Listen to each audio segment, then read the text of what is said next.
Blog Talk Radio. Welcome to this Saturday's edition of Super Conscious Outlet, featured on Blog Talk Radio, Universal Radio 2. We are excited to have as our media spokesperson, God King Grasshopper. He is known in the community as an African-centered motivational teacher and a service provider that inspires the youth to understand African awareness in his local community. He currently supports and facilitates events for the organizations of the Ka Men's Society, the House of Amun-Ra, and Sma Tawi. He sits alongside as co-host with the divine goddess Koshana Kweli Jones. Currently, she facilitates the learning environment as an expert metaphysician who teaches on the principles of African spiritual science. Queen Goddess Koshana is the founder of numerous organizations, the Voice of Mayat, and Global African Awakening, which can be found on Facebook. Her sole purpose in life is to motivate and awaken her people. Please give a special attention to our co-host, God King Grasshopper, and our featured host, Goddess Kweli Koshana Jones. Peace, love, and light, family, and welcome to the Super Conscious Outlet, where we are committed to the awakening of our people. Today I am joined by my amazing co-host, God King Grasshopper. God King Grasshopper, are you with us? Oh, yes, I am. I am very excited for this interview, the dialogue, the enlightening. We've been off last week, and I'm rejuvenated because we've been off, because we was at the Black Family Reunion that took place last Saturday, which is a very momentous and uplifting event. But I'm happy to be back to the Super Conscious Outlet family. We black, and we back. Yes, Ashe. It was definitely an amazing event. Tonight, family, we have an epic interview for you. I'm super, super excited about it. But before we get started, I want to give a shout-out to our sponsors. Check out the radio station's fan page found at facebook.com/Universal Radio and the number 2. Also, check out our fan page, the Let's Talk About It fan page. Go click that like button and check out our archived shows at facebook.com/Let's Talk About It and the number 8. And that's LETSTALKA, B as in boy, OUTIT, and the number 8. Our sponsors, My Sistar's Keeper, a site that inspires sisterhood and breaking down stereotypes about women of color. And they also have uplifting quotes and messages. And they're found at facebook.com/My Sistar's Keeper, and that's MYSISTARSKEEPER. J. Allen's Black Sea Life, a site that displays positive black images, jokes, quotes, and health tips, and they're found at facebook.com/Black Sea Life and the number 1. He also has his own Blog Talk Radio show on the same station, Universal Radio. Check out his fan page at facebook.com/The J. Allen Show. Amun-Ra Darby. He's a author of children's books, as well as the latest street drama, Cultivated Mentality. So go ahead and purchase that now on hard copy or ebook, and it's found at www.amunradarby.com. Devon Allen's Reshape the People. He is a fitness guru as well as a meal planning coach, and you can check him out from the East Coast to the West Coast. He can help you out. Contact him at 310-438-0154 and email him at thethings1236@aol.com. Sister girl, Liz Rebecca. The Getting It In show, she has her own Blog Talk Radio show. It's on Tuesday nights at 7 p.m. Her Facebook fan page is facebook.com/The Getting It In show. Imara. Imara is a non-profit organization for the empowerment of women, and they're found at facebook.com/IMARA100. And last but not least is Strictly for My Niggas.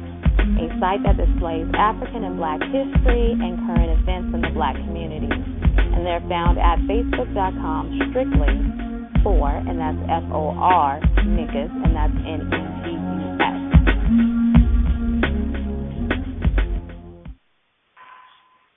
Yes, thank you, and welcome back, family, to the Super Conscious Outlet, where we are committed to the awakening of our people. Today's topic is On the Other Side of Fear is God and Mastering the Art of Transformation, the Alchemy of Transformation. We are so happy and appreciative today, family, to have one of the most amazing master teachers in our community joining us for an amazing interview. Brother God Sadiki Bakari, are you with us? Thanks. Greetings. Yes. Greetings, Brother God. Family, Sadiki Bakari is an empowerment advisor, one of the preeminent visual lecturers of his generation.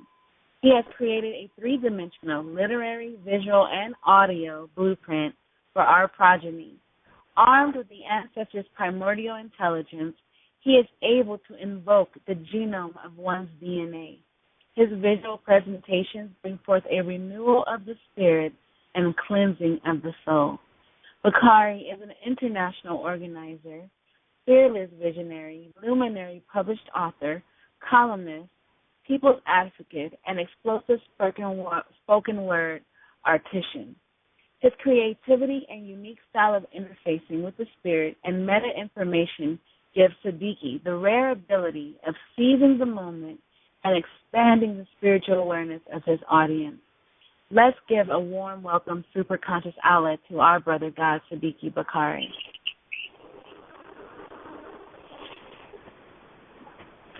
Yes. Welcome, Sadiki Bakari. How are you, sir? Man, first of all, I'm grateful and I'm thankful. I really want to thank all of you for your hard work as far as putting together the show. Everyone involved, whether it's the host to the advertisement to all that is involved. I really want to thank you for that and just let you know I'm very, very grateful for the opportunity, definitely to be on the show. Oh, thank you so Indeed. much. You know, just to get started, I wanted to let you know how much I appreciate your work in our community. I don't know if you remember, but I've been following you way back since the MySpace days. And you have been a very big influence in my own ascension process and elevation of higher consciousness. I know that you are, young, and a lot of people, sometimes when we were younger, they expect us to be much older before we could make such an impact in the world, but you are definitely making an impact. I wanted to ask you, at what age or when did you become awakened? When did you realize that your gift was to teach and to inspire others? At what point in your lifetime did that happen?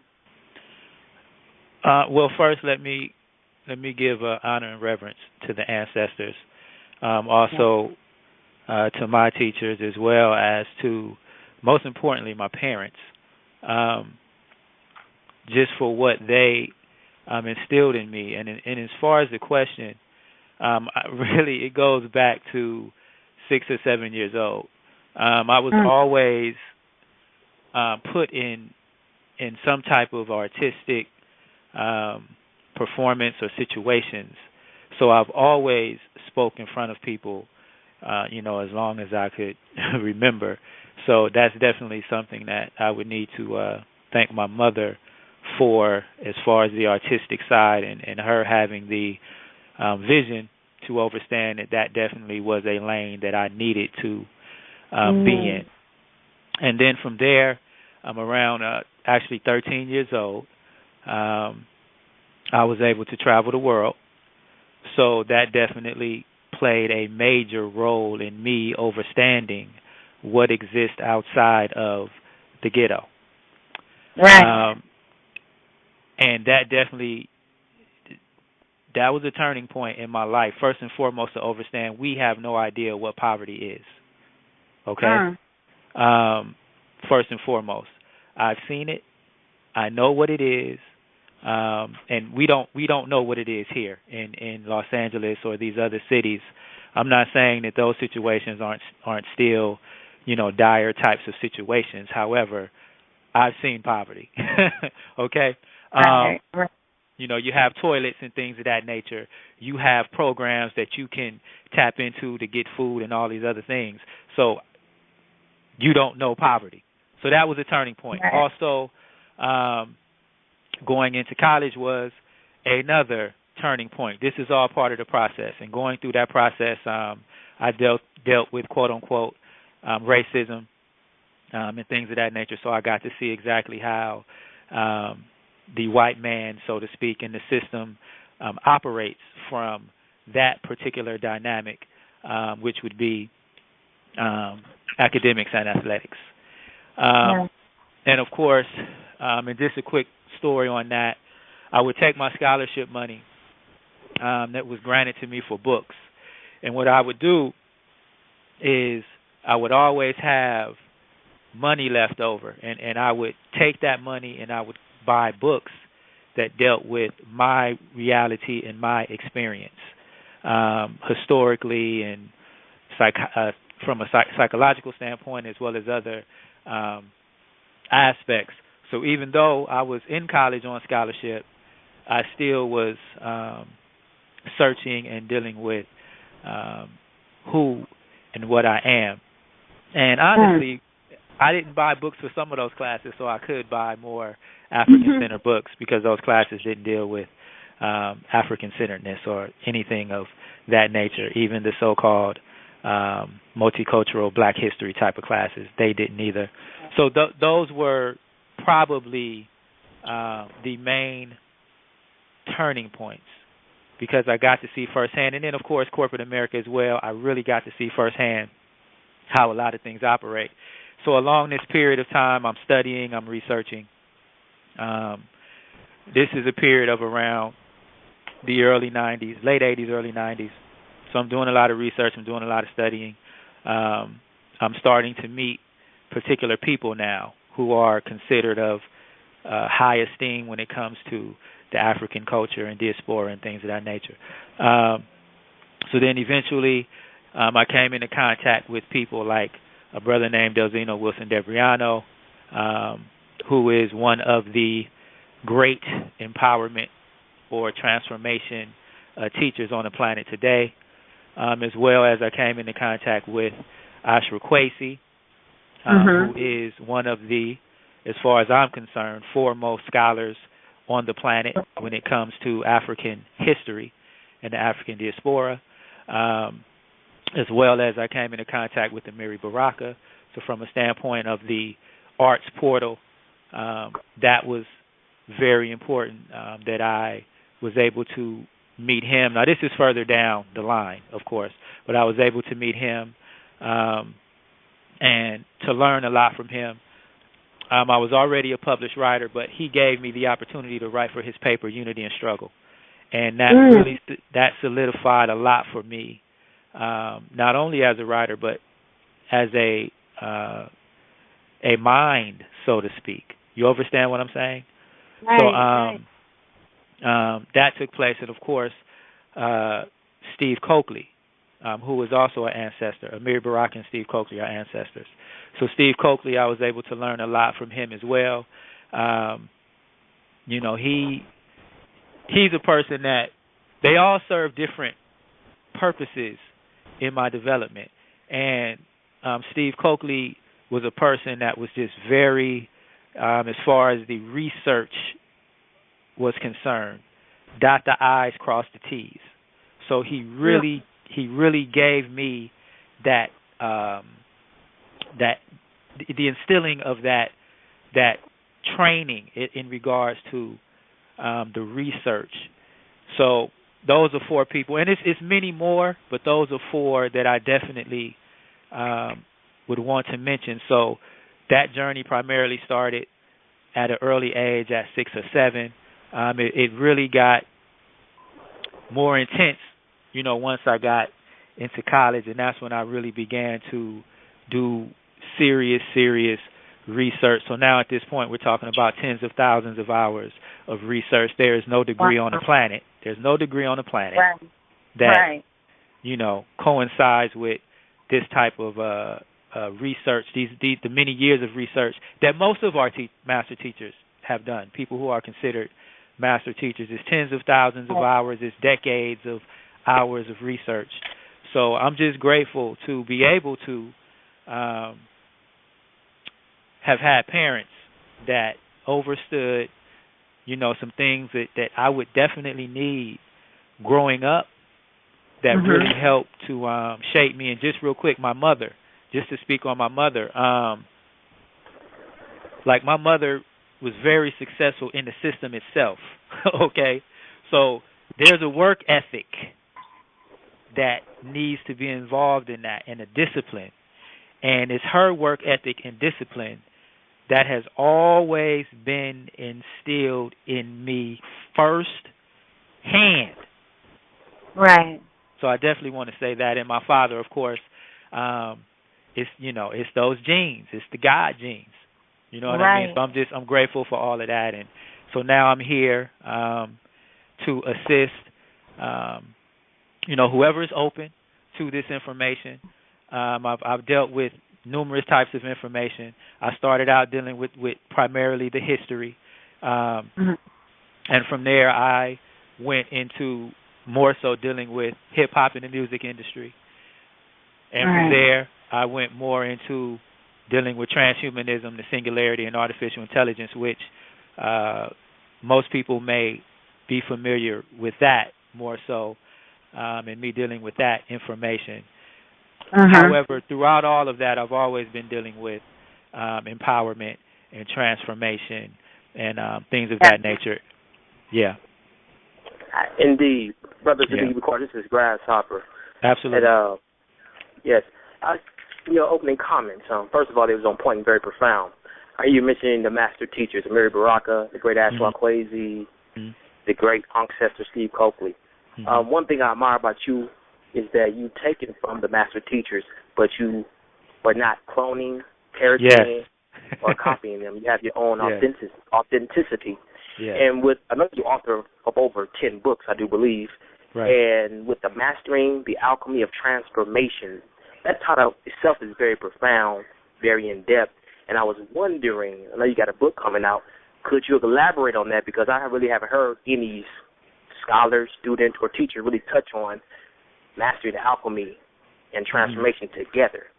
Can you touch on that and give us maybe a definition of what alchemy may mean and what you got in store for the mastering the alchemy and transformation in your book? Yeah, absolutely, and thank you for that, brother. And I before I go there, let me say that's very important what you said about not cloning the teachers that come before us. Very important, or even teachers today that are here with us. Very important. You mentioned authenticity. We're going to talk about authenticity. That is where your power lies. Authenticity is a power source. So you mentioned cloning. Someone who is cloning are not tapping into their authenticity or their power source. They are not tapping into their unique tapestry. Right. That is a very important piece, and that's why I say this is a process, because what happens early in the process, a lot of people admire the different master teachers, and they want to emulate them and mimic them. Now, I'm not saying we shouldn't take from certain master teachers what will assist us in us moving forward, but we should still be operating in our authenticity, as Brother Grasshopper mentioned. So what that means is, let's say the lessons, we may incorporate some of the lessons, but we want to speak from our own voice and our own spirit. And that is why the process is so important. And it may take years before a person truly have their voice. So let's look at Mastering the Alchemy of Transformation Empowerment Seminar. What I've created is two things out of this: a how-to template book and a Master Training Seminar DVD. All right? Now, when we deal with Mastering the Alchemy of Transformation, first of all, let's deal with mastery. Mastery is a process. So when I deal with mastery, I'm dealing with mastery from a standpoint of not just knowledge. I'm dealing with mastery from a standpoint of being able to apply that knowledge, being able to not only teach the knowledge, but to train the knowledge. And what I mean by train the knowledge, let's say I'm dealing with mastering, let's say, affirmation, all right? Mastering the science of affirmation. It's one thing to know affirmations. It's another thing to be able to train it, to exercise it, to know how to make it plausible in your life in real time. All right? So that's the mastery side of it. So mastery we're dealing with, or when we deal with that term, we are dealing with being able to be an example of whatever, the knowledge, the teaching, the wisdom, the information, being an example, being able to do it. That's what I'm dealing with from a standpoint of mastery. Now, when we deal with alchemy, what I'm dealing with here with alchemy is in the sense of the spiritual side of it, or the spiritual form of it. I'm not dealing with alchemy as from a standpoint of taking metals and transmuting them and things of that. That's not what I'm talking about. I'm talking about alchemy from a standpoint of spiritual transfiguration. Transfiguration, you're dealing with the spiritual transmutation, a spiritual ascension, things of that nature. When we deal with transformation, it just is what it is. It's a process that one goes through along their path or their journey as they're, I don't want to say finding themselves, but reacquainting themselves with themselves, their divine self, their divine beingness, their intrinsic essence, and so on and so forth. So what I wanted to do is package that, all right? I wanted to package that from a standpoint. Let me tell you what I see and what the vision is. What I've noticed is this. When we deal with organizational structure and all of these different things, when we deal with the notion or concept of unity, what we see is dysfunction and chaos. So we don't see a lot of things being completed or manifested. And I'm not being critical. This is a reality. So what does that mean? That means there's an issue with the people that are involved in the organizations or the groups or whatever the situation is. So that means there's an issue with personal development or empowerment or dealing with the internal self. So what I'm saying is this. We need to deal with our internal selves so now we can bring that quote-unquote godhood into these situations of organization or unifying or whatever the situation is. So now instead of bringing in chaos, instead of bringing in emotional issues or trauma from past experiences and jealousy and envy and lack of discipline, all of these different characteristics that promote nothingness. So now we have a template where we can now assist in building people. So people can now come to the table not as followers, but come to the table as leaders. Right. That's what I promote. I promote leaders creating other leaders, not leaders creating followers. Mastery is about creation and manifestation. Yes. So that's what we should be doing. That's powerful. And you know what? It's exactly what I discussed with God King Grasshopper a lot, you know, because we see this dysfunction in our community, and a lot of us don't realize that we're looking for outside sources to blame on, or to, we need a solution. But that solution is dealing with ourselves. Yes. It's first working on that inner work. But before we go further, Brother God, I would like to accept a caller. We have a caller with the last four digits, 3275. Caller with the last four 3275. You're on with the Superconscious Outlet. Yes, I am. Yes, you are. Welcome. Yes, this is Goddess Auntie Phyllis. Hi, Goddess Auntie Phyllis. How are you? Oh, I'm just getting enlightened. Thank you. Welcome. This is Sadiki Bakari. This brother is a master teacher in our community, and he has really shifted my consciousness. I'm glad that you have an opportunity to speak with him.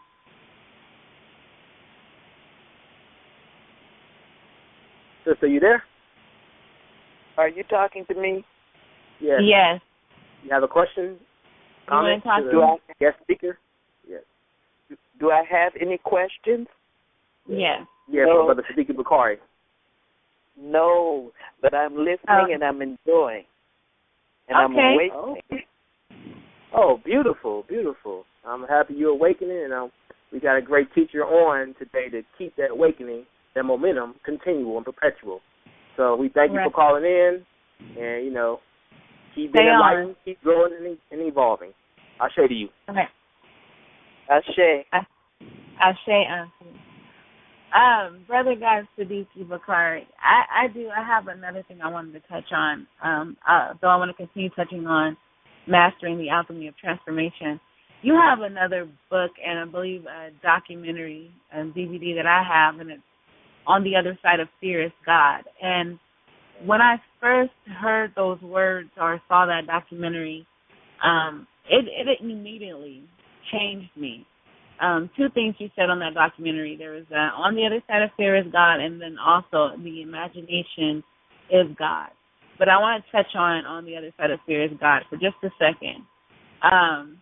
Because for me, as a public speaker and, even doing mass communication with the radio and being a teacher, believe it or not, one of my biggest fears were people. And for a long time, I really struggled with people. But I wanted to teach and I wanted to be out there. And I remember watching your documentary and realizing that was one of the things that I was going to have to overcome, because on the other side of that was everything that I could ever imagine or dream of. And I watched it probably over and over to get it deep-rooted in my subconscious mind, everything that you were teaching on that documentary. And I eventually did overcome my fear of people to an extent. I'm still working on things as far as that intimate connection. But I want you to touch on that for our listeners just for a minute, just what that means. On the other side of fear is God. Okay. Well, thank you for that. And also, thank you for the auntie as well, definitely. On the other side of fear is God. First, let me say this. I use the term God loosely because I'm very clear that most people, that's the reality that they're tapped into. I use the term, all right? Because most people have a basic definition, so to speak, or an understanding of God, what this thing is called God is supposed to be, omnipotence or whatever one would think, okay? So I use it loosely. However, first and foremost, I want people to understand in dealing with fear, number one, stop looking at fear as if it is something that is negative or disagreeable, number one. Number two, dealing with fear and overcoming fear is a major step in regards to a person's transformation or their ascension. So look at it as a stepping stone, as opposed to, however someone else would look at it, disagreeable, negative, or whatever the situation is. So what I'm saying is, by dealing with those so-called fears or limitations, by dealing with them, eventually you get on the other side. And what you will realize once you get on the other side, that's where your divinity is. That's where your quote-unquote godhood is, or your God essence. That is where the greater you exists, on the other side of it. And that was what I wanted to really communicate to people. And because of that, because of getting on the other side, now you will start to see this aspect of you that did not exist while you were dealing with the particular fear or fears. Right. You see creativity heighten. Right. You begin to see manifestation heighten. You begin to tap into information, knowledge, and wisdom that you weren't able to tap into. you start to see different types of people come into your life, into your space. There's many different effects once you overcome those particular, what we allude to as fears. And that's primarily what I wanted people to, take out of that. And also that was in essence, that was me introducing people to the personal empowerment and self-mastery platform that I was putting together. So On the Other Side of Fear of God is actually what kicked it off. That book, as well as the DVD, that kicked it off. I wanted to introduce it to people before I started doing the seminars. So all of this was kicked off from that. And then the seminars is more expansive, it's more intimate, and things of that nature. Okay. Oh, I mean, your work is amazing. I'm just coming from someone who really studies it and really takes it in. I've grown a lot. Like I was saying earlier, I was reading that book and that documentary and watching that DVD before I even started doing the radio show. So all of that, me conquering that fear, is what led to this manifesting. And so it's exactly how you said. There was a lot of divine creation waiting for me. But I had to get over my fear of people. I had to be willing to talk to people, But we do have a caller. Okay. Hold one second. Yes, with the last 4 digits, 5330. You're on Superconscious Outlet. You're live. Peace. This is Akua.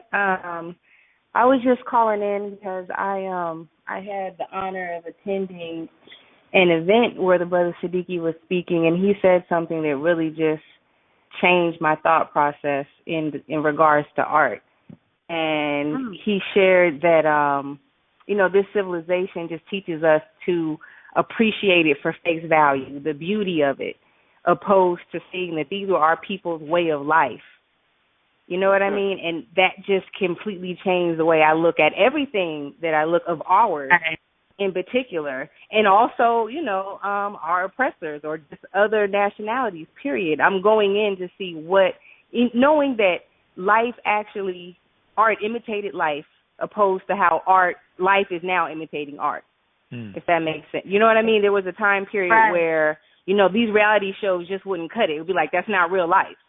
You know what I mean? Right. So I'm not going to get into it, whereas now it's actually shaping people's reality. So knowing that things were as they were supposed to be in terms of the interpretations, it's really helped me to see how much of an influence that our African ancestry has had on everybody and just kind of where they were at. So I just really give thanks for him, sharing that. I mean, and it was nothing to him. It was huge to me. Right. I was like, oh, my God. I was mind blown. Like, oh, that's deep. Right. I was like, because we're just looking at a painting like, oh, my God, that's beautiful. But I'm like, what did it take to make that? Okay, now that speaks to the technology we had. Why was it made? When was that used? What was it used for? And who got a hold of it? And what, the energy connected to it. And just realizing the art that we produce now doesn't really have that. It's not even descriptive of what our reality is. A lot of times, it's just something that is nice to look at, but it's not even healing, but our art can heal. I mean, just, again, then the brother maybe he'll be able to reiterate kind of what he said, but I just wanted to make mention of that because that was huge for my development. Wow. I appreciate all he does. I've been listening and real dope. Right on. You like to chime in on that high praise, Brother Sadiki Bakari? Well, first I want to say gratitude. You never know, the effect that you may have on a person. Yeah. Speaking from your heart, you know what I mean? Just speaking from, what the ancestors give you as a vessel and a conduit to share. So I'm just I'm grateful that it's being received the way it is, and I know Akua, and I know Akua works very hard. She writes children's books, amongst other things, organizes and things of that nature, and so that means a lot, especially coming from someone that's doing the work. So I'm just I'm very appreciative. And I just, as far as art, I take a very hard stance as far as art because that is my,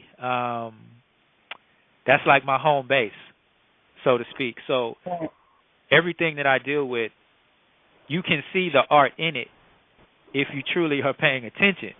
You understand what I'm saying? Right.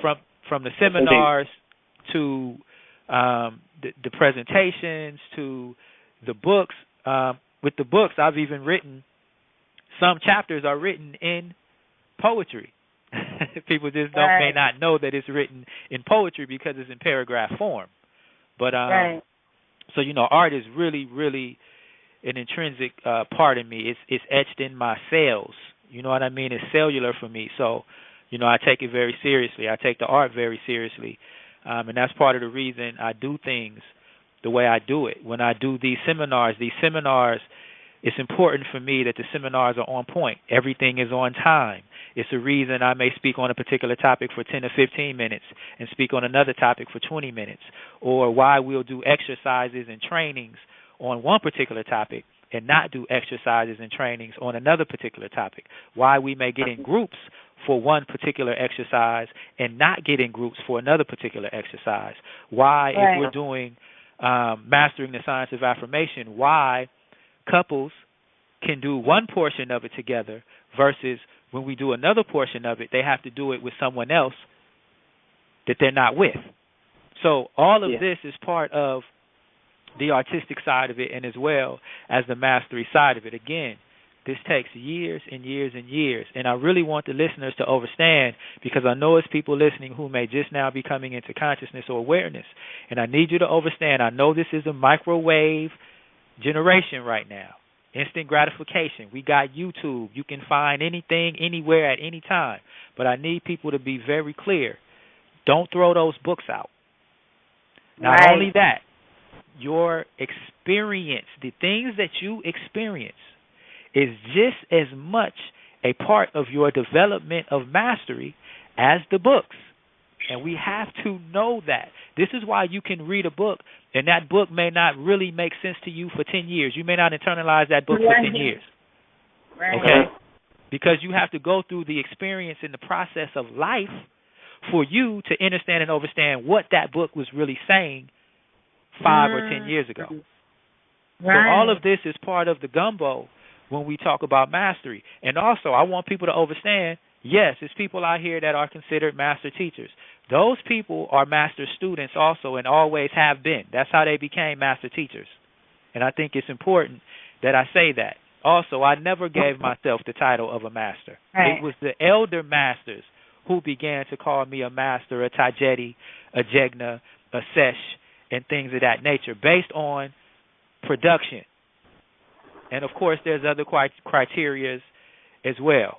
But primarily, if you are a master at something, there has to be production. Right. That's what that means. And we have to really understand it, because the production is the clue that's left, meaning you now are in application and demonstration, as opposed to just the knowledge itself, sharing the knowledge, or in some cases regurgitating the knowledge, and however else that goes down. So thank you for that, Akua. I really appreciate that. Brother Sadiki, I have a question for you, too. Yes. What role does our subconscious mind play in our transformation? Okay. Huge. All right? Yes.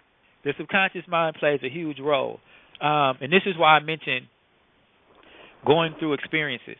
Your subconscious mind primarily is memory. It's memory, it's past experiences, whatever those experiences are, whether it's trauma, whether it's feel-good experiences, whatever experiences you have experienced in your past, they are part of that subconscious system or computer, so to speak.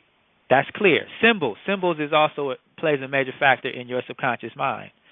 Emotional imaging also plays a huge role in your subconscious mind. Now, this is why we see a lot of what we see on television. But it's an easy way to counter that. Cut the TV off, all right? Now, dealing with the subconscious mind, first of all, when you deal with the data is going to say that your subconscious mind primarily controls 90 to 95% of your beingness, according to the data, all right? Right. Of course, your subconscious mind can be rewired. Right. Okay? You can rewrite these past experiences. You can rewrite the trauma. It takes work. Right. It can be done. Now, one process that I use is affirmation is one. I'm heavy on affirmation, all right? Because you can get into your subconscious mind. You can get into the cellular level of who and what you are, and you can begin to start changing neurons and how your mind is operating from the subconscious mind to the conscious mind, all right? So affirmation is one way, because what we're talking about is being able to, I don't want to say control, but I'm going to say to be able to control your beingness, your state of beingness in real time, okay? Right. That's what mastering the science of affirmation is about. And let me give an example, and this is related to the subconscious mind. If you're on a 9 to 5, right, you work in a corporate job. Right. I don't know too many situations on a corporate job that's not stressful, where you don't have, people on the job, your manager or whoever you're dealing with normally is an a-hole, okay? So we know it's a lot of stress in dealing with those type of situations, even so-called racism, discrimination, all of these different things. However, in that situation, you have to know how to function in that situation until you get out of the situation. So you have to know how to master your emotions in that real-time scenario. And there's ways that you can do that using affirmation, okay? And that's why I train affirmation the way I train affirmation, all right? So in a corporate situation, any situation, if you're working out, you can use affirmations to assist you in working out. In whatever situation that you're in, you can use affirmation to assist you. Now, this also assists in rewiring or rewriting the subconscious mind. Now, you're going to have to do more than that, but this assists in doing it. Why? Because you're dealing with repetition. Now, repetition is not always bad. I want people to understand that. Because when you deal with the programming itself, it's based on repetition. Does this make sense? Right. If you continue to watch television, you're going to continue to get particular programs because they're running over and over and over again into your subconscious mind. If you continue to listen to certain music on the radio, it's going to continue to run the same programs over and over and over again into your subconscious mind. Eventually, those programs regurgitate up. That's what happens. They regurgitate, they work its way out, and that's what happens. So you can use repetition methods to reprogram that because it's about pathology. Change the pathology, okay? And I'm using simple examples. So let's look at discipline or procrastination, all right? If that is a pathology that a person has, in order to change that pathology, what are things that you can do? The opposite. The opposite of you lacking discipline. So now you bring in this repetitive program that's going to instill discipline. And over time, that will become your state of beingness as opposed to the lack of discipline. If it's procrastination, same thing. You bring in a type of a repetitive program that will change the pathology and behavior of being a procrastinator. And that can be many different things. But it exists, and that's why I created the template. And all of this is connected, and it can be done. So, again, I want people to understand. Repetition is not always disagreeable or negative. Just because it was used to program you doesn't mean you can't use it to reprogram you. And I want people to understand it, and this is part of what we do with the rewiring system and these transformation programs that's being created here. And it works. I know it works. I'm an example that it works. And there's others who have used it, and they are clear on how it works in real time. Right. Now, of course, ultimately, it's going to take time. Ultimately, because we're all going through this process and this journey. However, there are things that immediately you can deal with in real time by using this program. Because what I've learned over the years is what happens is we go to the lectures or whatever it is that we're going to, we get this high from great information and great energy, and then the next day or 2 days later, we back into this real world, and we don't have anything that we took from that particular lecture that can assist us in actually moving forward. And I see that. People need to see something happen. And this has been the disconnection. People need to see something actually happen and work in their lives in real time. Now, you have your overall vision, of course, and your vision is going to be laid out over time, naturally. But people still need to see things happening in the meantime. So you have smaller goals that set on your path to the ultimate vision or the ultimate goal. So, yes, your subconscious mind can definitely be rewired. It plays a very important and critical role in your daily operations, and we have to understand this. Very, very crucial. A lot of information on it. Don't take my word for it. Go research it. A lot of information on it. One of the things that I remember reading in your book, and I don't know if maybe I'm taking it even further, but there was something you said about, and I think you just spoke on it now, about rewriting our past experiences. Mm-hmm. And, I was thinking about that one day, and I was, reflecting on it. And I even asked a few people, do you think you could rewrite your past? And they're like, oh, no, the past is the past. But I thought about how, the Europeans have completely rewrote history. And, you know what I mean? And they're benefiting off that new version that they've created and programmed themselves to believe as true. And they've taught that to their next generation, and they taught it to the next generation, and it's actually shifted reality.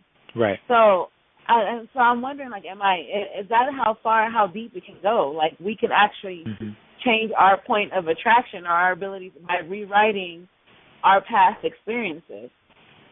Well, yes, you can definitely do that, but I want to clarify something.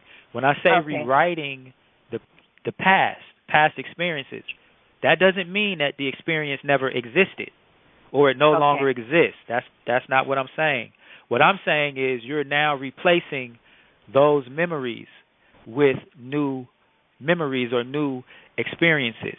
That's what I'm saying. Yeah. So now you're going to be your subconscious mind is going to be regurgitating new and different experiences instead of saying the trauma from slavery, or instead of the trauma from if your mother or father told you would never be successful growing up for whatever reasons.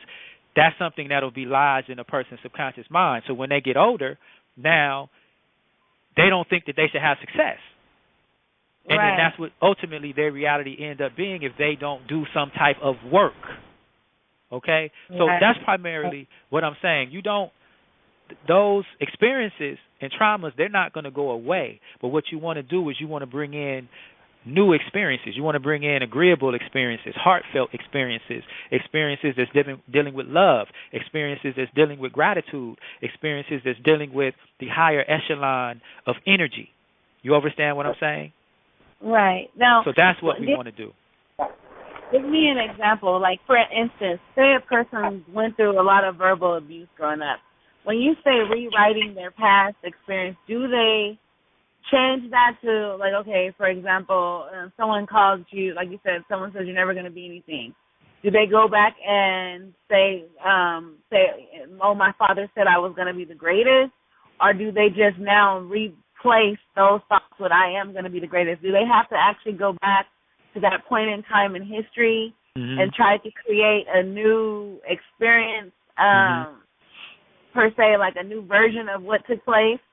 Or do they just, because, memory is memory, we can't go back to our, but do we have the ability to actually change it because something different happened? Are you saying just replace it with something else? No, you're not going to change it. Does that make sense?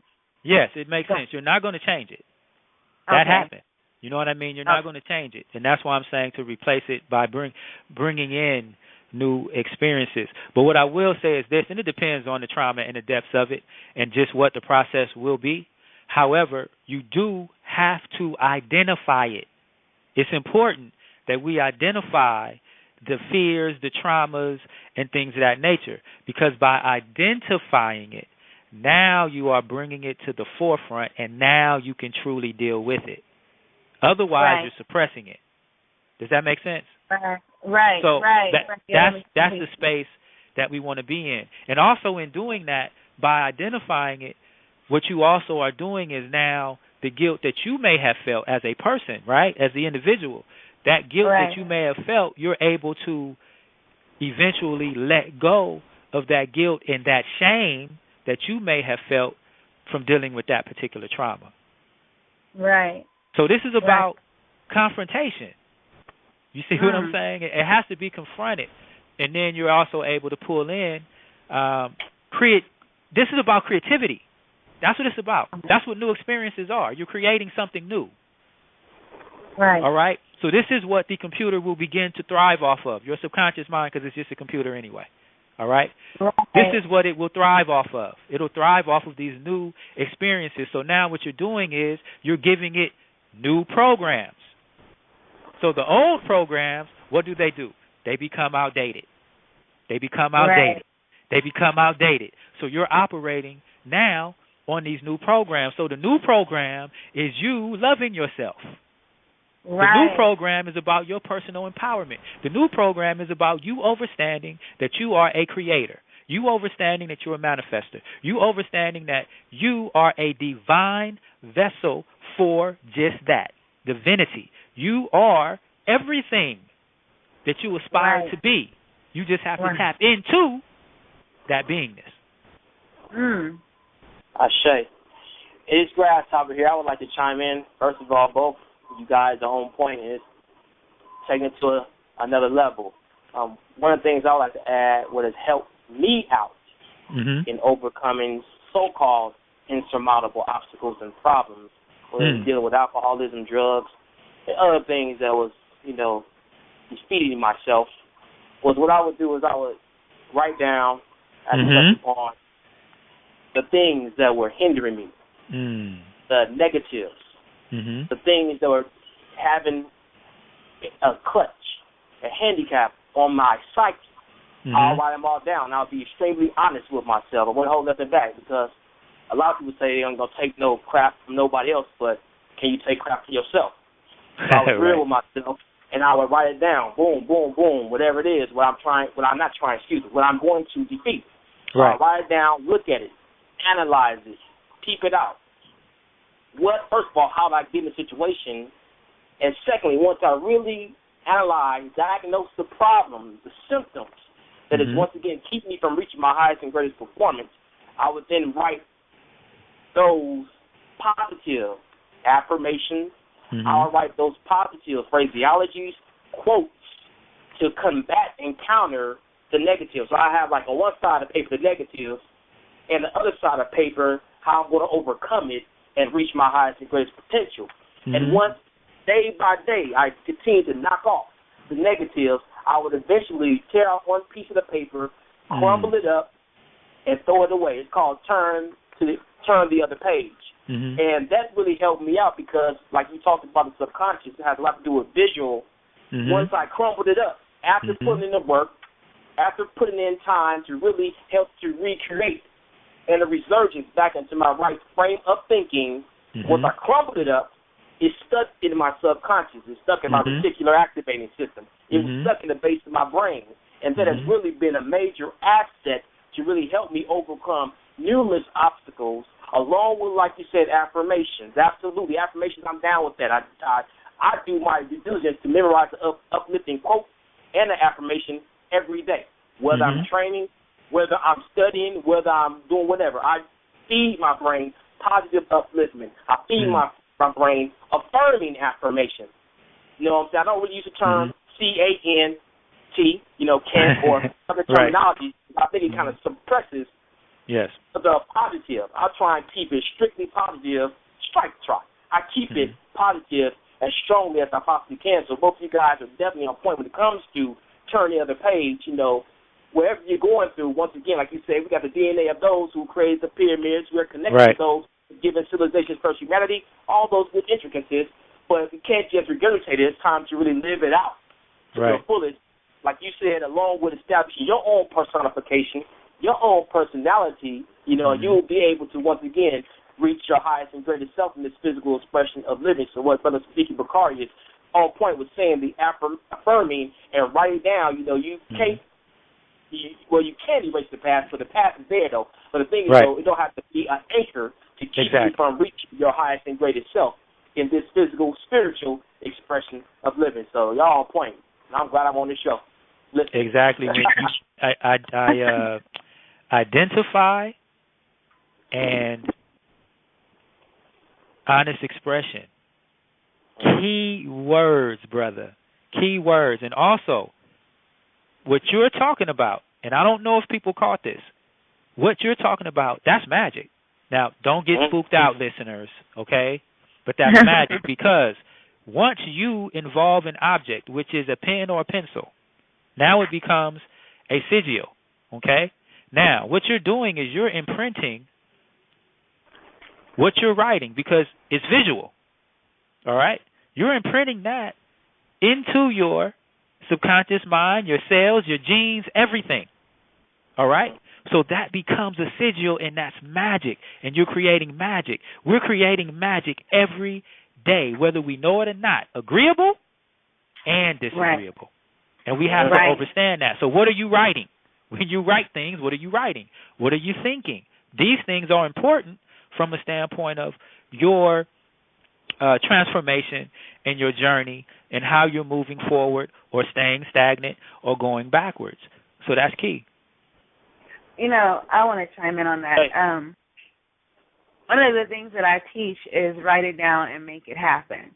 Yep. And I'm always stressing to anyone who's ever listened to me or in any of my groups, is to write it down.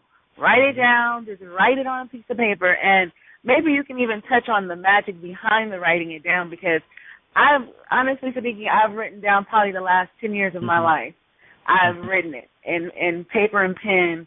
I'm not even extremely descriptive. I put a lot of emotion behind it. I write down, and I write as if it's in present tense, what it is that I'm manifesting or desiring to manifest, as if it's happening now. And I watch it happen. And I mean, literally, and some people are like, well, you have to do something. Sometimes I can say, oh, I took this action. It's such an inspired action. It's not an action that I'm like, I have to go work hard to make this happen. It just seems to show up when it's time to show up. And maybe you can just give a little bit more on that, on writing it down and making it happen, and the importance, so we can understand just the different ways, like you said, our transformation, how to tap into that magic that's all around us and within us. Yeah, I can give you an example even better than I can explain it. I think examples are great. Yes. Well, first let me say this. Cycles of action. Start, work, and complete. All right? Finish what you start, okay? But the importance of writing it down. Let me give you this example. In 96 or 97, I wrote down, and this is part of the training I was going through with the brother I mentioned earlier, Delzino Wilson Debriano. I wrote down my vision and what it entailed. So I wrote particular things down, like I would be, a published author. I wrote that I would be an international organizer. I wrote some other things as well, okay? Now, as time passed, I forgot that I wrote that down. Right. Okay? But the power of it is getting ready for this last seminar last month, or earlier this last month. I was looking at old notes, and I saw that written in the notes. See, that's the power of when you write things down. Now, even though my conscious mind forgot about it, okay, my subconscious mind, it was etched in there. It was etched in my beingness because it was my vision. And I wrote that vision down. I wrote down what I needed to do in order to manifest that vision. Yes. So it's powerful. Number one, when you write things down, we get so used to trying to remember everything. Listen, when you write things down, you're opening up completely different and new pathways in your, what they call a brain. We really have brains, but it opens up different pathways, all right? And you're working different parts of your brain. In other words, you're going to be more, you're going to be working at a higher function, so to speak. So that's one reason alone why we should write things down, okay? And again, when you write things down, it has a different effect on your state of beingness, and we have to be clear of that. So just write things down. It's okay to write things down. You don't have to remember everything. Writing things down is very important from a standpoint of you moving forward, okay? So also, let me say this. For the listeners, those of you who are in Los Angeles or near Los Angeles, we will go in more extensively tomorrow at the Karash Unity Center, 6 o'clock, 78th Place in Western, the Karash Unity Center, 78th Place in Western, in Los Angeles. We're going to go in, and if I can give just some of the things that we'll talk about. On here, we already dealt with mastering the science of affirmation, but we'll also deal with mastering and encoding the science of intuition. Well, only if you knew how powerful the intuition is, folks. In real time for real results, okay? We'll also deal with expanding the moment by mastering the secrets of unique tapestry and authenticity. We somewhat went into that. Also, the alchemical secrets of leadership most leaders don't know, all right? How to surrender to the greater you. And also we'll deal with, I have proven formulas or formulas that I deal with in my seminars as well as I have it in the books and things of that nature that people can use to assist them in their daily lives. So I have a vision formula. I have a formula that deals with momentum and how you can use momentum as far as production is concerned and things of that nature and the different areas of momentum and what that means, as well as 2 other formulas. So I'll deal with that information tomorrow. It's going to be very powerful. If you can make it, make sure. Matter of fact, just make sure you're there. The information will be priceless. The book, you need the book. The how-to book, you need it because it's more intense as far as the information and it's more in-depth because I can sit down and write it, all right? So I'm not forgetting anything like in a presentation. You can never give everything that you want to give in a presentation. There's just not enough time, okay? Also, the Master Training Seminar DVD, all right? I took footage from 2 full-day seminars. That total 16 hours. So I took 4 hours of that footage, and it's on a Master Training Seminar DVD set. You definitely want these products because you're going to need them. It's the best thing you can have besides doing one-on-one private training with me. Right. Or doing the class, because we have all of that. We have the classes.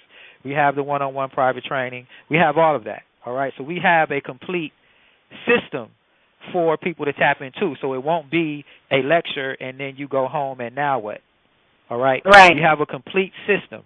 So hopefully I'll see you guys tomorrow. I like to see people. I want to see your face because I feel energy. I want to see your face, and I want to talk to you, and we're going to have a good time. We're going to celebrate. We're going to have the DJ, playing Afrobeat and also some of the latest tunes, instrumentals, and things of that nature. So it's going to be a real powerful night. So I definitely want to invite everyone out tomorrow night, 6 o'clock, the Karash Unity Center, 7825 Western. Beautiful. I'm excited about tomorrow. Do me a favor. I have one more caller for you. Caller with the last 4 digits, 6647. I got a little more time. I got a little more time, sis. We can keep going. Okay, cool. Yeah. Because I have a couple more questions for you, too, because I'm really enjoying this interview. But we're going to take a caller. Caller with the last 4, 6647. You're on with the Super Conscious Outlet. Oh, hello, Goddess Koshana, Quayle, and Grasshop. It is a pleasure to be on this line with God King Sadiki Bakari. Am I saying that right? Yes. Yes, gratitude. Absolutely. The power of the mind is amazing.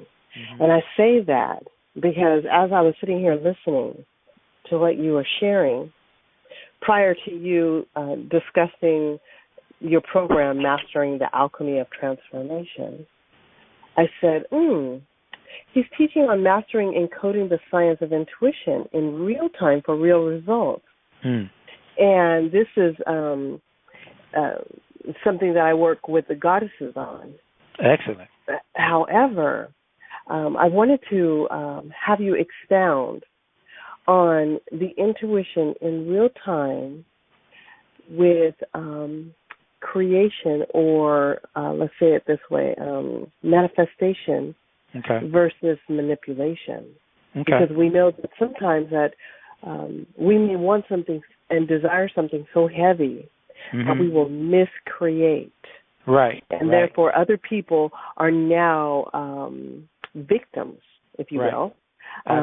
Because it's a casualty, it's part of the casualty of war, right? They're the victim of this miscreation. And so in part of the work that I do is I support goddesses on how to deal with other people's miscreations by learning how to shut down psychic information or psychic attachments. However, could you please expound on that, the difference, and how, if you are manifesting in real time, how are you able to manifest and making sure that it is positive creation versus a manipulation? Right. I think the easiest way I could explain that is either if a person is dealing with it from a manipulative standpoint, they're probably, chances are, not dealing with their intuition. They're probably more so dealing with some other source, whether that is the quote-unquote logical mind or the quote-unquote ego or something to that degree. In regards to when I deal with the mastering the science of intuition, and dealing with that, first and foremost, when we deal with intuition is one of the greatest, what we'll call, computers that exist. It's just as powerful as nature. It's just as powerful as the cosmos. Intuition is, right now, intuition is real time. And I think what happens is, in the process of creation and the process of manifestation, oftentimes the intuition is omitted. Does that make sense? Absolutely.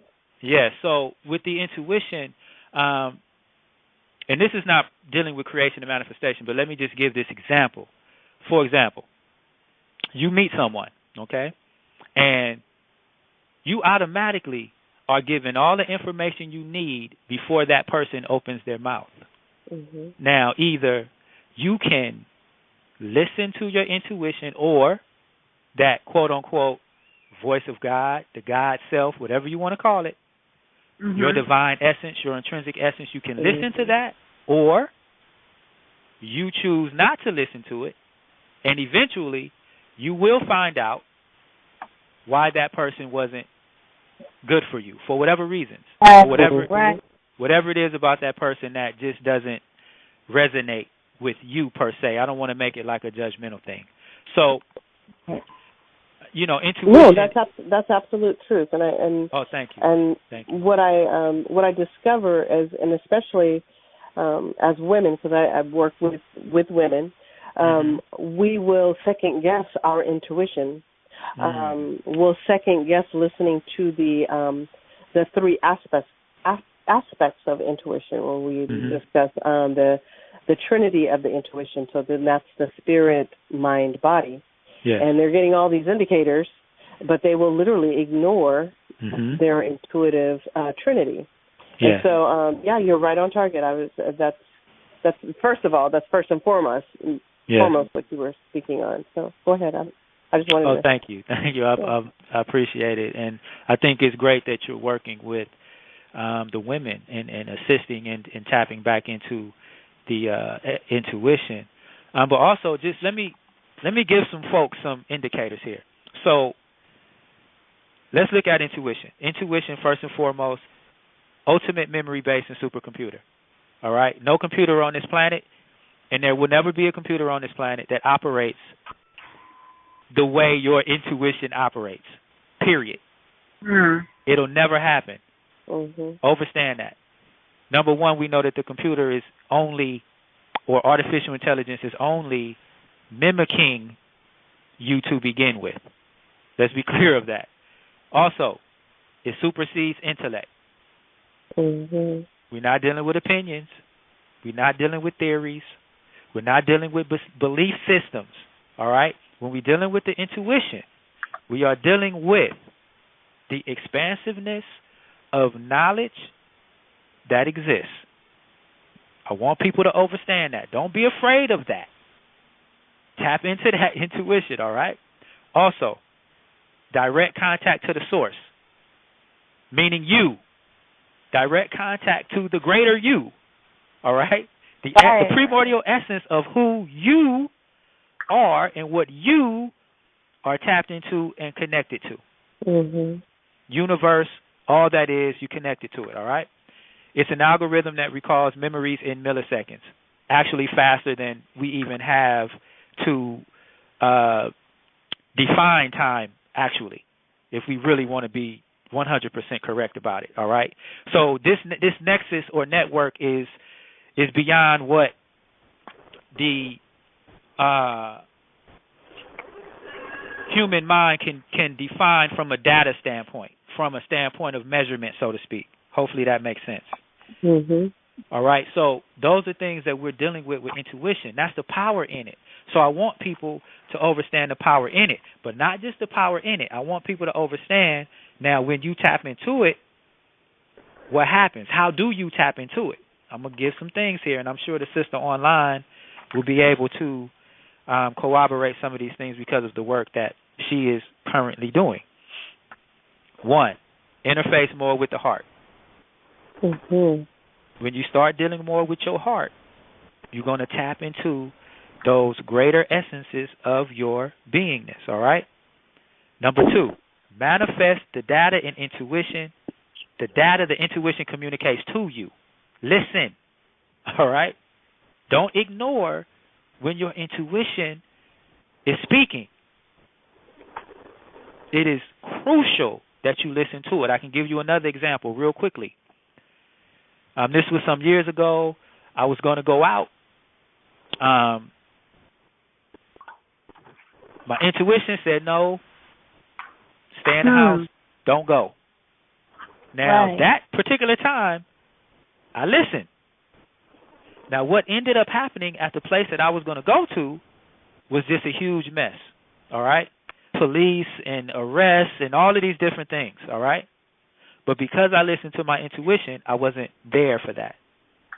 Wow. So this is what I mean by mastering the science of intuition in real time for real results, because that was real time, and that result would have been different if I didn't listen. All right? Also, envision a limitless reality. All right? So we have to think more expansively. All right? Again, I mentioned earlier how once we begin to start confronting our fears and overcoming them, what's on the other side, now we begin to deal with an entirely new universe, so to speak. Different people start coming around us, okay? Different things start happening in our lives. So we want to envision a limitless reality. We don't want to be in the box, so to speak. Don't even give credence to a box existing, all right?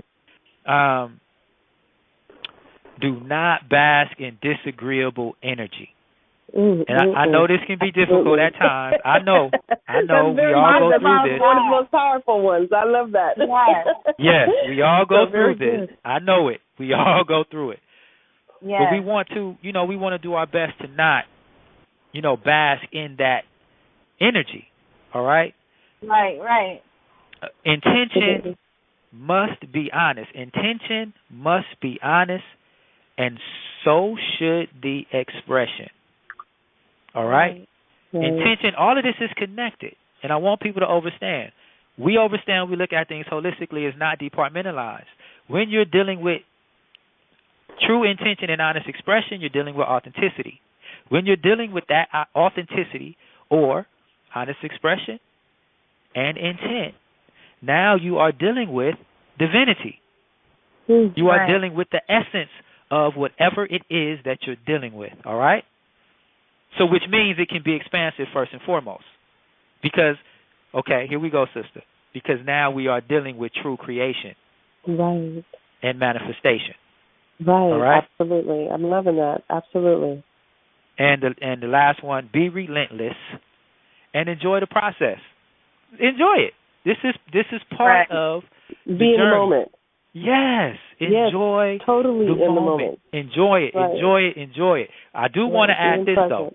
I do want to add this because I know we have a lot of new age programming going on because the new age needed to be institutionalized, and people need to understand this because it was understood what this time is right now as far as knowledge and wisdom and information and ascension and transformation.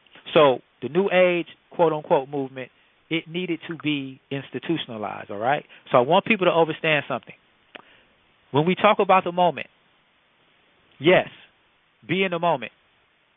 However, while you're in the moment, be creating the next moment.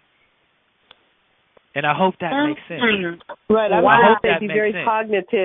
cognitive forward, and that's just really recognizing all of what divinity or divine spirit is showing you, so that you can move forward instead of being stuck, and then constantly thinking about the past moment. Because then we can do that too. We get into the past moment, and then begin to miscreate. Whereas that's where the manipulation starts. But if we are really just allowing ourselves to be in the moment and movement forward, then hearing how, I want to say feeling, more or less feeling how we should move forward actually becomes our creation instead of a manipulation. I love that. Thank you. That was amazing. Thank you. I definitely appreciate your comments as well.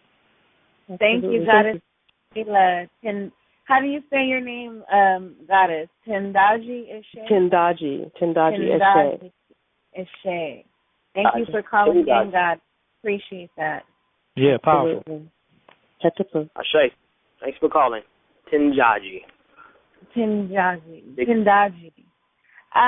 Brother God, Sadiki, I'm not sure how much time you have to share with us. Let's just go. Let's just keep going. Just keep going. Perfect. I have a question. You mentioned that we had more than one brain earlier, and that kind of stayed with me. Can you touch on that for me? I'm just saying, what happens is we begin to start defining things so much by Western culture. Okay. And what how Western science define things. I mean, even when we look at what can I use as an example? In other words, what I'm saying is the information that many of our teachers put out years ago. Yeah. We always notice that science eventually now will come out and act as if they have just found the Holy Grail, so to speak. You know what I mean? Right. When this information has been dealt with for decades. Right. So, again, because the Europeans say we have one brain, we just assume we have one brain. Or because Europeans say we have a left brain and a right brain, and we must have a left brain and a right brain. Again, departmentalization. All right? And even on the other side of Fear is God book, I'm talking about a left brain and a right brain. The left brain being a logical brain and the right brain being a brain that deals with creativity and more emotion and things of that nature. However, those things aren't separate. You see what I mean? So that's something that, I've had to grow into along my journey in understanding. That's just really not the way it is. And I mean, I already understood, how Europeans deal with things in that departmentalized situation. Information as opposed to having it from a holistic center. And this is why I keep mentioning how these things are all connected. So if I'm talking about mastering the science of affirmation, it's connected to your intention. If I'm talking about unique tapestry and authenticity, it's connected to you being a leader. If I'm talking about leadership, then the secrets they're all connected. If I'm talking about ancient Kemet, it's all connected. And if people get nothing out of this interview, this is what I want people to understand. Our history is of great importance. But what's even more important is that we are able to take that history and implement what we need to implement today. It may not be what was implemented 10,000 years ago. This is a new day.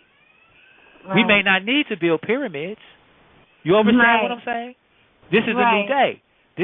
We got some different things and different situations going on here that we need to deal with, and we need to create and manifest and bring forth a template or whatever it is we need to bring forth today for this time period, for this generation, so we can move forward. Because for me, what will our progeny talk about 100, 200, 500, 1,000 years from now? Will they have to refer back to Kemet only? Wow. Or will they be able to also talk about what we have done in this time period? What will we leave? What are we creating that is timeless? What are we manifesting that is timeless? This is why I said, yes, let's live in the moment. However, while we're in that moment, let's be creating for the next moment. Right. Let's be visionaries. Because I'm going to tell you something. We can talk about so-called global white supremacy. We can talk about racism. We can talk about all of the ills that we talk about. At the end of the day, guess what they have? A vision. Right. It's nothing more powerful than vision. That's true. We need a vision, and we need to stick to that vision. Now, I'm not saying we don't already have one. John Henry Clark, great ideas, great solutions. Amos Wilson, Blueprint to Black Power, great ideas, great solutions. All that already exists. It already exists. So what's the problem? Why haven't it been manifested? And this is when it goes back to the personal side of it. We are dysfunctional. I'm just keeping it 100. We are all dealing with dysfunction. We have to deal with those dysfunctions so we can move forward and we can be those quote unquote gods. So we can be that divine beingness and essence or soul being or spirit being. So we can truly, truly, truly be it. Not just in name, but in deed, in creation, in manifestation. We gotta get there. Listen, I know it's people out here doing work. I'm talking about on a grander scale. That's what I'm talking about. On a grander scale. That's what it's going to take. But it starts with those who are already out here doing it. We have to know people are watching. Right. People are watching. And for me, it's more of a problem with those who are supposed to be conscious and aware than those who aren't. Right. And we're going to touch on that in 1 second. I have a caller for you. Yeah. I want definitely remind me to come back to that comment. Okay. We're going to take caller with the last four digits, 7564. 7564, you're on with the Super Conscious Outlet. Are you there? Yes, I am. Hello? Peace, brother. Hi, hey. peace. Hey. Hello, my name is Blake. I'm fairly new to this. I didn't catch his name. What's his name? Blake. Can you say that again? Blake? Yes. Blake? Yes. Excellent. How you doing, Brother Bakari? Hi, everyone. I'm doing great, brother. I was just listening. I wanted to ask you just kind of two questions. One, I feel like I'm stagnant with, learning new conscious information and trying to move forward in life. I'm learning a lot at one time.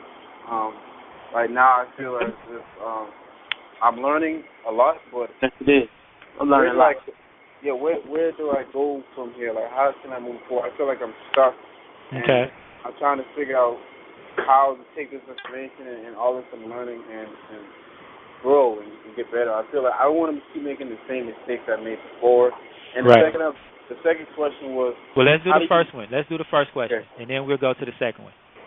All right, for the first question, first and foremost, I would have to know more about you to assist you more as far as steps you may want to take and things of that nature, because it could be a lot involved in that progression. What I will say is this: stay on the path. First and foremost, stay on the path. It's not always a bad thing to be stagnant.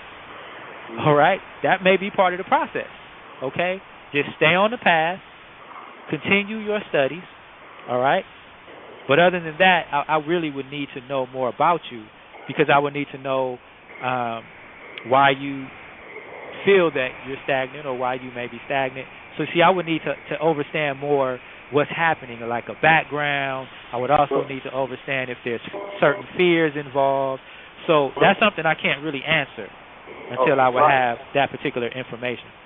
I can give you a brief, not too long, background. Like, I'm an artist, and I'm in school right now. I'm trying to finish school. Well, let's do this. Let's do this, brother. Get my number. Just get my number, and because I don't want to take up a lot of the time on the show, because we don't have a lot of time left. So I'll give you a courtesy call. All right, I'll give you a courtesy call. You can call me. Just get my number from the brother or the sister, and we can talk about it. And just so people understand, this right here, this is a private session, first and foremost. All right, this is a private session. This is a business. However, brother, I want you to call me, and we can talk about that offline. Okay. What's the second question? My second question, quick question. How do you? I was listening to what you were saying. How do you start to manifest visions? Like, I got a lot of good ideas. Like, how do you, on the conscious level, how can you start off manifesting your visions and ideas? Okay. You need this template, brother. If manifestation part of it is an issue, because if the manifestation part is the issue, but you have the ideas, there are some blockages there. You understand what I'm saying? Oh, definitely. I could definitely say that there's some blockages. I can definitely agree on that.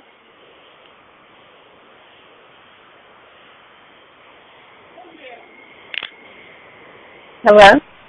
Yeah, hello? Sadiki, hello? Are you there? Yeah, I said, can you hear me? I can hear you. I think we might have lost Brother Sadiki. Sadiki, are you with us? Okay, I think we may have lost him. He's going to have to call back in, because I heard the phone click. But as far as your question, I think I have your number. I'm going to give Sadiki your phone number so you guys can have a one-on-one. And immediately for me, one of the things and techniques that I teach as far as manifesting something, we were speaking on it earlier. Get your pen and paper, start to write down what it is that you'd like to manifest. Write it down in the present tense, not in the past tense, not as far as, okay, Sadiqi's back with us. Yeah, Sadiki, are you back with us? Okay, perfect. Real quick, I was just kind of chiming in because you hung up, but one of the couple of tools that I use is I use imagery using a vision board. He spoke on affirmations. Mm-hmm. I take pictures of the things that I desire. I put the affirmation near them. Sadiki spoke on earlier repetition of thought and repeating something continuously within the subconscious mind. For the rewiring, so, right. Yeah, just for that. Just for that, right. So, exactly. So when he's, those blockages that you may be having with manifesting, it's I'm for sure it's something to do with your subconscious mind. So you would have to go through the rewiring. And Sadiki, can you tell him about the template you have that would help him before you hung up? Yeah, I mean that's all included in the template, as well as just dealing with manifestation. That's also included in the template, like how to bring thoughts and ideas into fruition, like how to take something from your imagination and bring it into this physical material existence, into this physical material world. So that's all part of it. But as the sister mentioned, there's definitely probably some blockages there. And I mean, that's not necessarily something that is major. You understand what I'm saying? It Yes, just sir. may be some things that need to be tweaked or something like that. Now, let me ask you a question. Are you in Los Angeles? No, I'm not. Okay, so that's okay. So we'll have to talk over the phone and deal with it. So that's not really a problem. But also, brother, you're going to need the products, though. Like, that's so important because it's in detail with that how-to book. Right. All right? So for you and the listeners, you can go to my website, SadikiBakari.com. That's SADIKI, Bakari, BAKARI, SadikiBakari.com. And just go to the Empowerment Products page. I have a page full of work that will assist with blockages, if you want tools to manifest and things of that nature. If you want to deal with overcoming fear, the things we've already talked about, all of those things are there. All right? So you're going to have to make an investment in yourself. Yeah, and I can't listen, just so people understand. I don't even know how much money I've spent on work, products, whatever that is, books, DVDs, going to lectures, seminars, conventions. I've spent a grip of money, and I'm okay with that because I understand how important that investment is. You're going to have to invest in yourself, period. Yep. If you're serious about personal empowerment, transformation, and self-mastery, you're going to need tools. Yeah. Period. Yes. You're going to need them. All right? This is true because I still reread. I reread your books. I watch your documentary that I got from you over and over. Like I said, watching the On the Other Side of Fear documentary is what was the prelude to this radio show. You know, and it actually shifted my conscience enough for me to get over my fear of talking to people. You know. But we do have another caller for you, Sadiki. Okay. Thank you, brother. Thank you, brother Bakari. No problem. Thank you, brother. Thank you for calling in. Caller with the last 4 digits, 2998. You are on with the Super Conscious Outlet. Caller with the last 4 digits, 2998.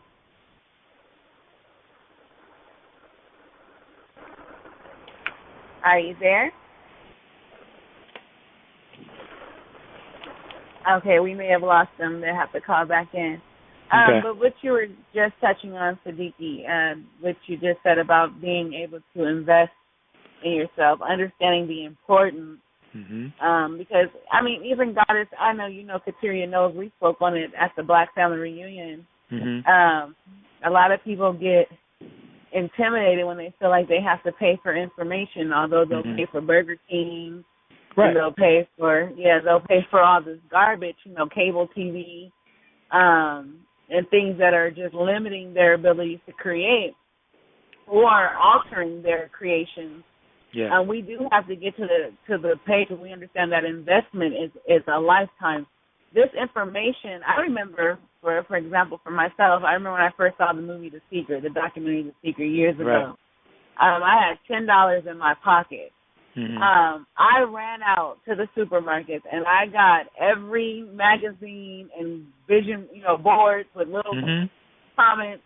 And I knew I only had $10, but I knew that board was going to create my future. And so I spent my last $10 making a vision board, and I'm still manifesting things off of that vision board today. That's right. So it is very important to realize that we do have to invest in our future and invest in ourselves. We have to put our money where our mouth is. If we want to create reality and we want to be master creators, we can't be afraid to use that money to invest in that. So, I mean, don't get so metaphysical that people get so metaphysical that they forget that you can say money is an illusion. You can say whatever you want to say. Fine. You can, it's currency and all of that. Hey, great. I understand the teaching. At the end of the day, let me see you go to a grocery store, because you're going to a grocery store 99% of the time, because we don't have a nation, correct? We're not growing our own food in bulk like that, right? So you're going to the grocery store, and you're going to pay cash, whatever, EBT, whatever you're using, you're going to pay that in order to get that food, and you're not going to complain to the cashier that you had to pay X amount of money for that food, because you see the importance in you eating. All right? Right. Same thing with if you're a renter, right? You're going to pay that car note, or you're going to pay your for your apartment or gas, and you're not going to complain. Okay? Right. So if this is for you, right? And you would think that a person would have more of an apt to want to spend money on them that will benefit them in the long run. Because this is what many of these teachers are putting forth. These are things that will help people for the rest of their lives. Like when I was dealing with the brother I was dealing with in the mid to late 90s, all right? All of that money that I spent was well worth it, because I'm still using many of those tools that he taught me today. So what I'm creating and manifesting because of that far outweighs what I spent back then to learn what I learned from this brother. Right. And that's the way, but again, it comes back to vision. See, when we don't have vision, we don't, you understand? Yeah, that is true. If you don't have a vision, then you don't have a desire to invest in anything. Absolutely. So I am the teacher who says a person should never expect to receive your products or whatever it is for free unless that's what you choose to do. It shouldn't be expected. This is why. Because if you did the research and the work that teacher did, if you did what he or she did, you wouldn't need to buy their work. Right. It's a process. Right. People don't understand what goes on, the work that it takes, being up at 3, 4, 5 in the morning, putting together presentations, writing books, or whatever it is that people are doing, organizing. People don't understand how that process works. They just come to the event. Right, right. So it's a lot of work that goes into it. It's a lot of sacrifice that goes into it as well. So again, yes. Do you think that it has something to do? Well, we know that it's definitely a subconscious program where that wants to limit your actual growth. So you're so used to it wants to keep you where you are. So to actually take a step and invest in your future is too much. But, do you think that, because, we see nothing wrong with investing in colleges. Right. We know we have to pay a tuition to go to college. Do you think that program may come from us not knowing how to support our black enterprises? Like, because we don't question buying a book from a European person. Right. Or, things like that. But when it comes to our own people, not saying that was anything the brother was doing, because I'm sure he's more than willing. But just as a community in general, when it comes to coming to, I teach classes and I do love donations for my classes. Yes. And I remember for a while I was just scared to even ask for a love donation. Mind you, I was supplying food, I was supplying the home, I was doing the teaching. And, it was just it's an awkward energy with our people when it comes to that. And just does that have to do with that subconscious program? Well, yeah, each other. Yes, it's all involved. You're absolutely correct. It deals with poverty consciousness as well. Right. We're not just this way. I want people to understand this. We're not just this way. I just choose not to put my focus, me being a creator and a manifester, I choose not to put my focus on, that's just where I'm at. Because you don't get work done when you keep putting your focus on them or the system or whatever the situation is. We know they're there. We don't got to talk about them all day. So what's important is, what are we manifesting and creating for ourselves and our people? That's where I'm at, first and foremost. So, that's just where I'm at. And as far as the poverty consciousness, that's something that, it's a lot of people out here that's dealing with that information. And the change is definitely, it's occurring, it's happening. And it has a lot to do with just, what we think of ourselves as well. It has a lot to do with jealousy. It has a lot to do with envy. It has a lot to do with self-hate. It has a lot to do with, many different things. So, we have a lot of personal work to do. And I'm going to just say it, and again, I'm not being critical. That's what have been missing in the many movements over the last 2 centuries. Talk about that. Yes. Is the spirit more of the spiritual component, which is going to encompass the personal transformation and all of that, the self-mastery and all of that. That's really more of a spiritual component, and that's what has been missing. We have to infuse that. That needs to be the essence of whatever we're doing, first and foremost. Right. And that immediately begins to change the jealousy, the envy, the lack of discipline, the procrastination, how we feel about ourselves. Like, it all begins to change. And it's not going to happen overnight, but it's happening. It can happen. We just got to be honest with ourselves. And instead of talking about something that is disagreeable and it's not going to assist us, is what I'm saying. Like, how long are we going to keep talking about, and I'm not saying we shouldn't talk about it. I just want people to understand it's an imbalance. It's a growing imbalance. How long are we going to talk about racism, white supremacy? Right. I mean, Nellie Fuller, Frances Cress Welsing, they broke that down to the T. So now 40 or 50 years later, we still talking about the same thing. Right. You understand? And this is what I'm talking about. So that shift has to, it is occurring. It's happening. I don't want people to think it's not happening. I don't want people to think it's not people out here that's really doing the work, because it is. I don't want people to think that. I don't want people to think it's not organizations out here that's not working, because it is. All right? I'm just speaking on a grander scale, and definitely shows like this, it assists in the process, because you never know what will be a person's spark. Right. You know what I mean? So these shows are of great importance, and the work that comes out of the show, not just the show, but the work that ends up coming out of the show.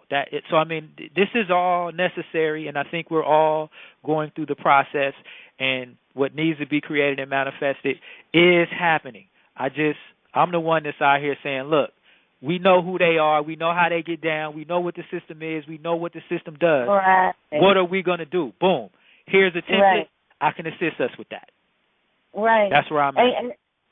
And the thing is that when you're working with the subconscious mind, and you're working with the science and metaphysics and things of that nature, you actually know the solution. And when you've experienced divine experiences in your life, you actually can say, I know the solution.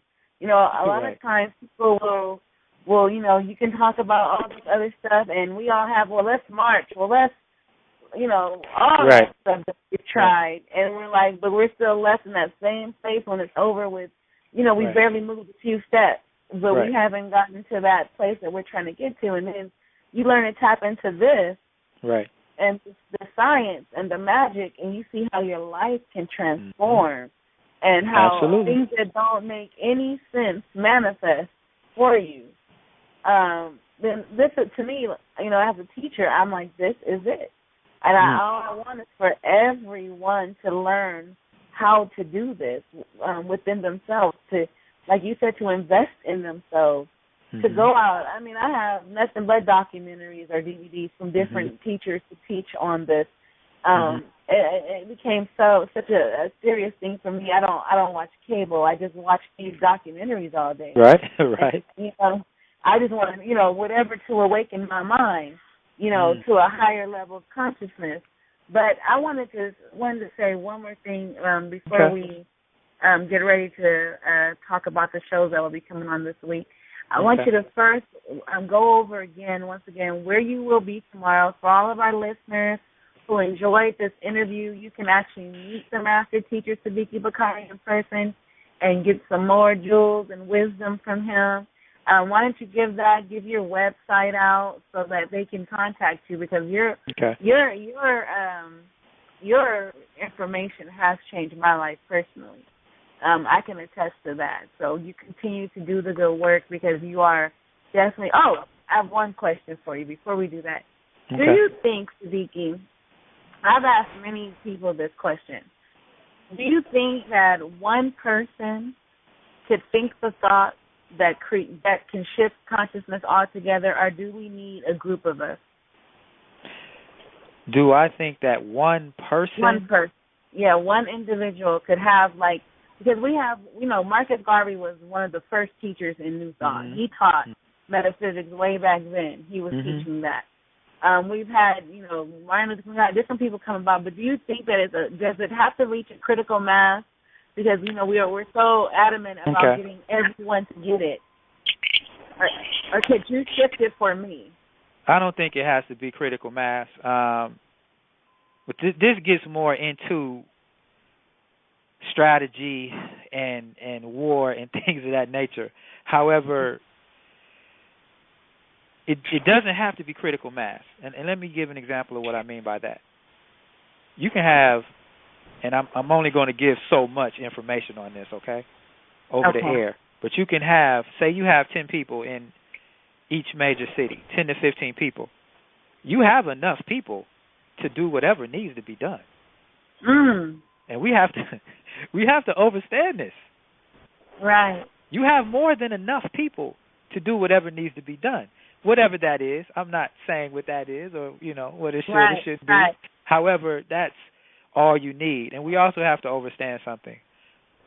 What we're talking about, there's people on the other side of this planet that's having this conversation right now. Ooh. You understand what I'm saying? That's this shift in consciousness that we're talking about and we're living and we're going through the process of, there's people doing this in Western Australia. There's people doing this in London. There's people doing this in Africa. And I know this, I know this. This is not an assumption. I know this, all right? So that's why I was saying, we really may not see it the way we want to see it, like in critical mass, so to speak. But it is happening. It's definitely happening all over the planet. Wow. And remember, outside of America, there is a completely different consciousness and vibration anyway. And that's why I always tell people to travel outside of this country so they can understand that. It's a completely different consciousness and vibration. I'm not saying it's disconnected from ours. I'm not saying that. I'm just saying it's a different consciousness, how they see things, how they view this government in mass, not just a few people or a so-called conscious community. You understand what I'm saying? Right. So, yeah, definitely. Wow, that is really inspiring, and it helps, because I always wonder that, anybody who's been doing this for as long as we've been doing it, you kind of wonder, well, when and how will the paradigm completely shift? Right. And well, is it going to be? It is shifting. It's completely shifting in individuals. Right. And that's what is going to ultimately, at some point, it's going to reach exponential growth. Wow. See, when we pay attention to what's happening and how things are happening and the rate that it's happening, you can assess how it's going to happen 5, 10, 50, 100 years from now, 500 years from now. That's another reason why vision is so important. So when you plot in exponential growth, now you're dealing with a completely different phenomena. So it's already happening. We see the exponential growth occurring. But this is why, and I know we're running out of time, but this is why we see the system doing the things that it's doing. We have to understand right now the system is backpedaling. They're not showing you that, but that's what they're doing. They're backpedaling. That's why they've had to bring more force with the media propaganda and the educational system, and bring in, all of these weird laws that has nothing to do with balance and spirit and the universe and all of these different things. So just be clear what's really taking on, and the power that is right here, right now, and it exists. It is here. Just each person listening, continue to go through your process and link up with like minds. Right. Wow. Create that synergy.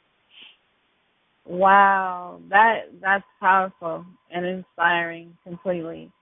Before we go, I want you to give another let the callers know where they can find you at tomorrow and your website. Okay, the website, again, is Sadiki Bakari. It's one word, SadikiBakari.com. SadikiBakari,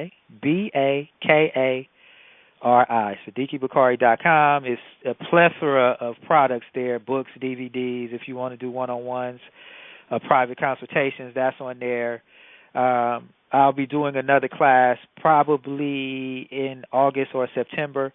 Information for tomorrow. Sunday, we will be at Caras, 7825 Southwestern, 6 p.m. Caras Unity, 6 p.m., 78th Place in Western. That's tomorrow. Unveiling the new how-to book, unveiling the DVD master seminar DVD set, as well as I will do a presentation as well. I will do a presentation. So please come out if you are in or near Los Angeles. If you are not in Los Angeles, you know people in Los Angeles. Send them. I want to meet them. Thank you. Appreciate you guys. Thank you. We have another caller for you, Sadiki, before you go. Okay. Caller with the last 4 digits, 6170. You are on with the Super Conscious Outlet. Peace. 61. Peace. How are you? Peace, love, blessings, and positive vibrations to everyone. Greetings. This is Maura. Y'all doing all right? Yes, we are. Welcome, Goddess. Thank you. I just want to say thank you to brothers Bakari for the information. It's very inspiring and very informative. A lot of confirmation for me. Excellent. Even before I became conscious, I'm a newcomer into the conscious outlet. Okay. So even before I became conscious, I've experienced a lot of what you were talking about, and becoming conscious only made it clearer.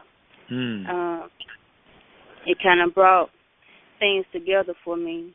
So now I kind of understand why, no one understood me or why certain things happened.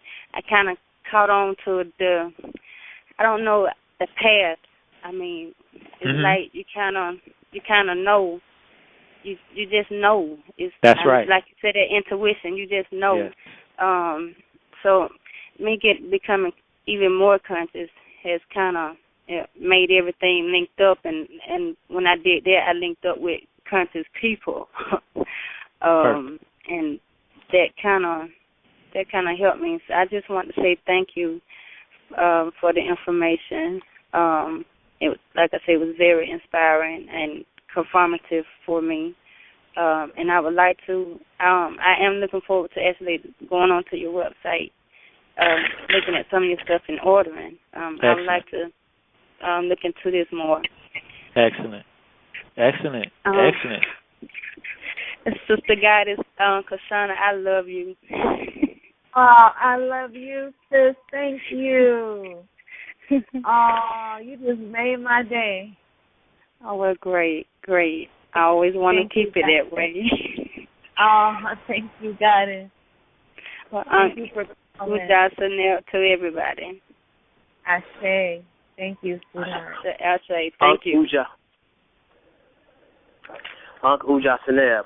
But once again, Brother Sadiki Bakari, thank you for coming on the show, enlightening us, pricking our consciousness, and definitely giving us something to look forward to as far as us manifesting and mastering ourselves in the spiritual expression of living. So definitely, if you're in the greater Los Angeles area, tomorrow, 6 p.m., go to the famed Christ Unity Center and hear this master teacher once again enlighten us, level of understanding, so once again we reach our highest and greatest self in the spiritual, physical expression of living. Now, family, we have some shows that's going to be taking place tomorrow night, 7 p.m. on Universal Radio. We have Let's Talk About It. The topic is How to Catch a Predator. The hosts are Mrs. Z, or Miss Z, and Tiffany L. Gibson. Once again, that's tomorrow night on Blog Talk Radio. Or you can call in at 646-787-8180. Tomorrow, 7 p.m. Pacific Standard Time. Then on Monday, we have the Jay Allen Show. The topic is a good one, Investing in Me. We talked about that briefly today. So once again, it's Monday night at 7 p.m., the Jay Allen Show, Investing in Me. The host is the great Jay Allen Greer, and his co-host is Living in Harmony. They have some guest speakers, Lawrence Young and Keenan Chapman. Once again, same number, 646-787-8180, or you can go to the website, www.blogtalkradio.com/universalradio2, and listen in. So once again, Monday at 7 p.m., the Jay Allen Show. And then we have on Wednesday, You Must Learn. You Must Learn. The topic, they have a series called Overstanding the Bible, Part 15, and the host is Brother Lamar. And once again, the same time at 7 p.m., the number is 646-787-8180. Definitely tune into our shows, definitely to help enlighten our minds and really get us to want to make a change for the betterment of yourself and of humanity.